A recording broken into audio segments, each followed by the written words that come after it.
15 দিন আগে আমার বিয়ে হয়। বিয়ে হওয়ার 3 দিন পর আমার হাসব্যান্ড বাহিরে চলে যায়। তো আমার ননদের হাসব্যান্ড, তার সাথে আমার খুব ভালো একটা সম্পর্ক হয়ে যায়। আমার স্বামীর যে চাহিদা আমাকে পূরণ করত, সেটা আমার ননদের জামাই পূরণ করে। তো খুব ভালোই দিনকাল কাটছিল। অনেকদিন ভালোই কাটলো, ভালোই গেল। হঠাৎ একদিন আমার স্বামী আমার ঘটনাগুলো সব জেনে যায়। জানার পরে এক পর্যায়ে আমার স্বামী আমাকে বলে যে উনি আমাকে ছেড়ে দিবে। আমাকে ছাড়ার কথা বলার পরে আমার ননদের জামাই তাদের জানায় যদি আমাকে ছেড়ে দেয় আমার স্বামী, তাহলে উনিও তার বউকে ছেড়ে দিবে। মানে আমার ননদকে ডিভোর্স দিয়ে তার বাড়িতে পাঠায় দিব।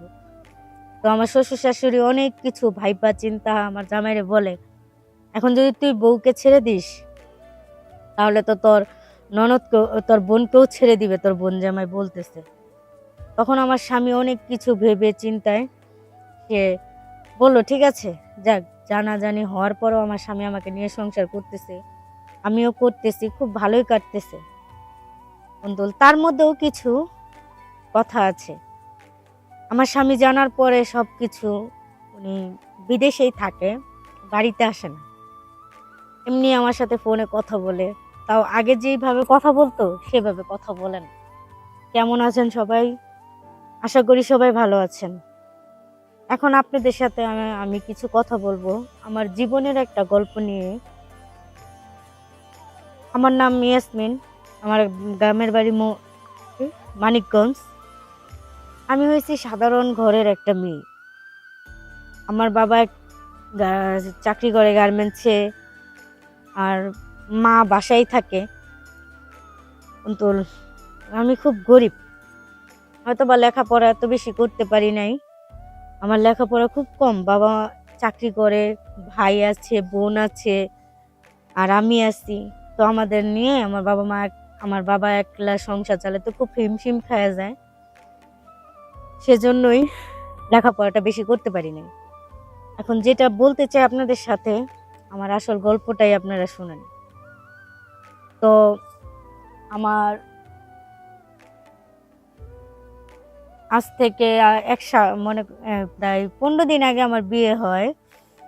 বিয়ে হওয়ার 3 দিন পর আমার হাজব্যান্ড বাহিরে চলে যায়। তো আমার ননদের হাজব্যান্ড, তার সাথে আমার খুব ভালো একটা সম্পর্ক হয়ে যায়। আমার স্বামীর যে চাহিদা আমাকে পূরণ করত, সেটা আমার ননদের জামাই পূরণ করে। তো খুব ভালোই দিনকাল কাটছিল। অনেক দিন ভালোই কাটলো, ভালোই গেল। হঠাৎ একদিন আমার স্বামী আমার ঘটনাগুলো সব জেনে যায়। জানার পরে এক পর্যায়ে আমার স্বামী আমাকে বলে যে উনি আমাকে ছেড়ে দিবে।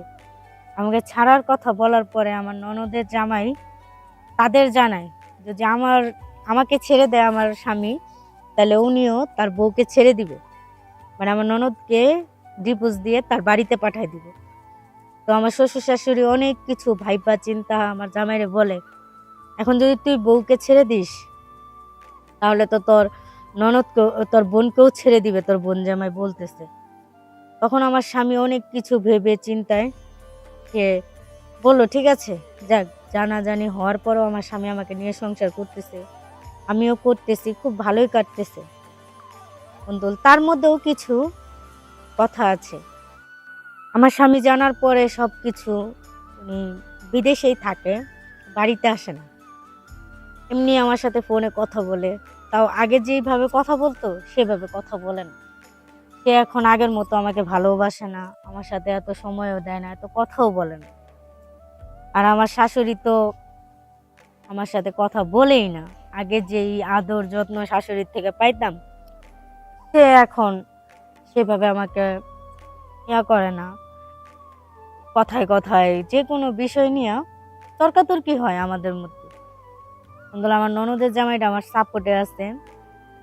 সে আমাকে সব সময় ভরসা দেয়, ভাবি কোনো টেনশন করেন না, যা হওয়ার হয়েছে, আমি আপনার পাশে আছি।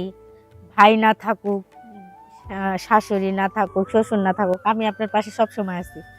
যেদিন আপনার উপরে কোনো টর্চার করবে, তাদের মেয়ে আমার কাছে আছে, সেই ক্ষেত্রে আমিও কিছু করতে পারবো। আমার সাপোর্টে আর কেউ না থাক, আমার ননদের জামাই আমার সাপোর্টে আছে, উনি আমাকে খুব ভালোবাসে বা খুব স্নেহ করে। কিন্তু স্বামী আমার একটু গ্যাঞ্জামা পার্টি। উনি বিয়ে করার 3 দিন পর যদি বিদেশ চলে যায় তাহলে আমি কিভাবে থাকি? আমার তো একটা চাহিদা আছে যে প্রথম নতুন বিয়ে হইছে, বিয়ে হওয়ার 3 দিন পর স্বামী চলে গেছে। তাহলে এটা তো বুঝতেই পারছেন, চাহিদা তো অবশ্যই থাকবে। কারণ যার স্বামী চলে যায় বা স্বামী না থাকে সে মহিলার কতটুকু কষ্ট হয় বা চাহিদা থাকে এটা সবাই জানে। তো যাই হওয়ার হইছে, এভাবে সংসার চলতেছে, কাটতেছে, ভালো আছি, খুব ভালো কাটতেছে। আমার ননদের জামাই মাঝে মধ্যে আসে, আমার সাথে সময় কাটায়, খুব হাসি, ভালো ঠাট্টা, ভালোই চলতেছে। হঠাৎ আমার স্বামী বিদেশ থেকে বাড়িতে আসলো। আসার পর সে আমাকে বলতেছে যে, "দেখো, যেগুলা করছো ওগুলা করাটা ঠিক হয় নাই। যতই হোক যাই হোক সে তোমার ননদ, ননদের জামাই মানে তুমি তো বুঝতে পারছো।" সে আমাকে বুঝাচ্ছে যে এই কাজটা আমি কইরা ঠিক করি নাই, ভুল হইছে, ভুল পথে পা দিছি। তখন আমি ওনাকে বললাম, "আপনিও তো ভুল করছেন।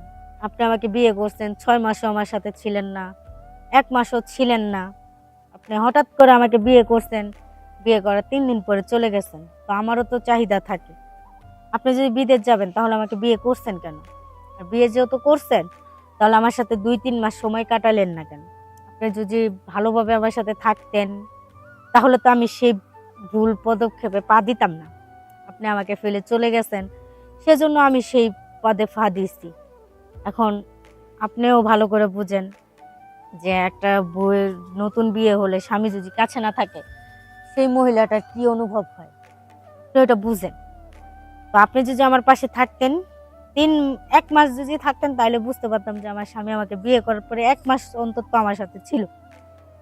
তাহলে তো আমি ননদের জামাইয়ের সাথে কথা বলতাম না, ওর সাথে আমি যাইতাম না। এখন আপনি আমাকে বিয়ে করার 3 দিন পরেই চলে গেছেন। তাহলে এখন আমার কি করা উচিত? তো আমিও দেখলাম আপনার বোন জামাই আমার দিকে আকর্ষণ আছে। সেজন্য আমিও তার কাছে গেছি। ওইটা আমার দোষ না। আমি যদি নষ্ট হয়ে থাকি, খারাপ হয়ে থাকি সেটা আপনার জন্য। ঠিক আছে? আর আপনি আমাকে দোষ দেওয়ার কোনো মানেও নাই। আপনার জন্য আজকে আমি এই কাজ করতে বাধ্য হয়েছি।